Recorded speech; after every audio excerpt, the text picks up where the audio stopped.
ये संविधान का उल्लंघन है। संविधान में आर्टिकल 51A में लिखा हुआ कोई अंधविश्वास नहीं फैलाया जाएगा, कोई राम श्याम का नाम लिया नहीं जाएगा, साइंस से देश चलेगा।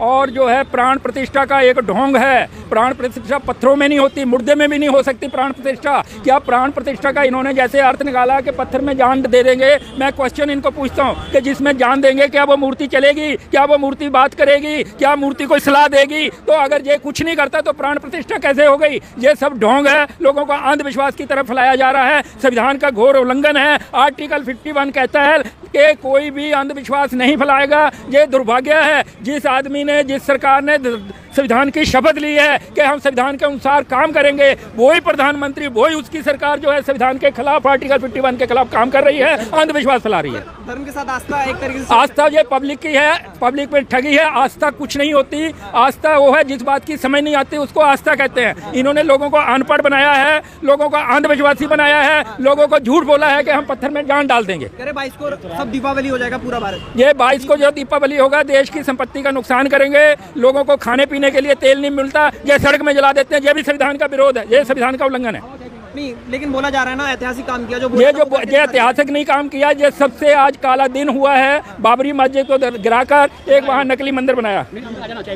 हाँ जी, लेकिन वही है कि राम मंदिर का बोला था, 370 बोला था, जो भाजपा ने बोला वो करके दिखाया। मैनिफेस्टो में था उनके। भाजपा जो है आज जो जितने भी काम कर रही है वो गलत कर रही है। इसका क्या आपको जवाब देंगे? उन्होंने देश के साथ फ्रॉड किया है। संविधान की कसम खा के वो संविधान के विरुद्ध में काम कर रहे हैं। लेकिन बोल रहा है कि विश्व गुरु बनाने की तरफ। विश्व गुरु कहीं नहीं है, वो विश्व का सर्वेंट भी नहीं बनेगा ये इंडिया। और सबसे ज्यादा बैकवर्ड है, सबसे ज्यादा कर्ज है, और सबसे ज्यादा गरीबी है, सबसे ज्यादा अनपढ़ता है। उसको विश्व गुरु कैसे कहते हैं? अच्छी हो जाएगी, मंदिर बनेगा तो वहाँ रोजगार मिलेगा। वहाँ रोजगार नहीं मिलेगा, वहाँ भिखारी खड़े हो जाएंगे। आप देख लेना, वहाँ पे 2 किलोमीटर की लाइन भिखारियों की होगी। कोई यूनिवर्सिटी आप बनाएंगे, वहाँ से विद्वान पैदा होते हैं, वहाँ भिखारी नहीं मिलेंगे। ये एक भिखारियों के लिए और अड्डा बना दिया इन्होंने। अमीश बेगम एक पत्रकार है, वो तो ये कह रहे हैं राम मंदिर जाओगे तो हॉस्पिटल। पत्रकारों का मैं मुकाबला नहीं कर सकता। पत्रकार अपने समझ से बोलते हैं। ये राम से, नाम से, धर्म के नाम से देश विकास नहीं करेगा, देश साइंस से विकास करेगा। इंडिया इसलिए गरीब है कि यहाँ के जो सरकारें हैं, यहाँ के जो प्रधानमंत्री है, लोगों को अंधविश्वास देकर सत्ता में आते हैं और फिर लोगों का बेवकूफ़ बनाते हैं और लोगों को अनपढ़ रखते हैं। कह रहे हैं 24 में भी मोदी जी की कोई काट नहीं है, मंदिर जिता। जो कह रहे हैं वो काट नहीं है, लेकिन आज वकीलों ने ये ठाना है कि मोदी हेराफेरी से आता है, ईवीएम मशीन से आता है, और इसके खिलाफ हमने संघर्ष करना है। सर,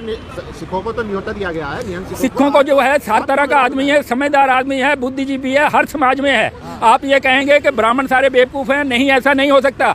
पंडित जवाहरलाल नेहरू ने किताब लिखी थी डिस्कवरी ऑफ इंडिया। उसने ये लिखा था कि ये सारे काल्पनिक भगवान है। इन नाम से कोई आज तक राम नहीं हुआ, कोई कृष्ण नहीं हुआ। ये मैं नहीं बोल रहा हूँ, पंडित जवाहरलाल नेहरू, जिसके नाम के आगे पंडित लिखा था, डिस्कवरी ऑफ इंडिया में उसने लिखा था ये सारी काल्पनिक कहानियाँ हैं। और इससे पहले आप नोट कर ले, सुप्रीम कोर्ट ऑफ इंडिया कह रहा है कि हिंदू कोई धर्म नहीं है और हिंदू का कोई देवता भगवान नहीं है। ये सारी इन्होंने एक भेड़चाल बनाई हुई है और ये उससे नाम से चला रहे हैं। सर, लाखों लोगों को रोजगार मिल रहा है। रोजगार कहीं नहीं मिल रहा है, केवल ब्राह्मणों को रोजगार मिलेगा। वहाँ शूद्रों की एंट्री नहीं होगी, बैकवर्ड की एंट्री नहीं होगी और पत्रकारों की एंट्री नहीं होगी। सर, सवाल तो सुनिए, प्रधानमंत्री देश का उल्लंघन आज उसने बहुत घोर अन्याय संविधान के साथ किया है। देश का संविधान उसने तार तार कर दिया। वो तो शूद्र हैं। प्रधानमंत्री शूद्र नहीं है, वो आरएसएस का काम है और आरएसएस का एजेंडा ही है लोगों को अंध भगत बनाना, लोगों को बेवकूफ बनाना।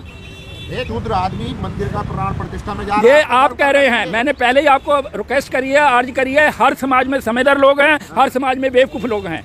और वो आप ये लगा लें कि भगवान, वो आप प्रधानमंत्री क्या काम कर रहा है साइंस का। देखो, संविधान के आर्टिकल 51 में लिखा हुआ है कि कोई भी सरकार आएगी, साइंटिफिक वैल्यू बढ़ाएगी, जो अंधविश्वास करेगा पब्लिक के साथ, अनपढ़ के साथ, वो एक क्राइम है, उसको पनिशमेंट दिलवाएगी। आज मैं सरप्राइज हो रहा हूँ कि देश की सरकार प्रधानमंत्री के अंदर में जो है वो पूरे देश में अंधविश्वास फैला रही है। किस नाम से? प्राण प्रतिष्ठा के नाम से। मेरे को एक आदमी भी, आप इंटरव्यू ले रहे हैं, किसी को ये बता दो कि जिस पत्थर में इन्होंने प्राण प्रतिष्ठा करी कि वो आपकी तरह बात करता, प्राण आप में है, आप में है, आप में है, पत्थरों में प्राण नहीं है। और कोई एक आदमी बता दो जिसने ये देखा कि जिसमें पत्थर में प्राण प्रतिष्ठा होगी और पत्थर आपकी तरह बात करने लगा, आपकी तरह पत्रकार बन गया, ऐसा देखा है क्या?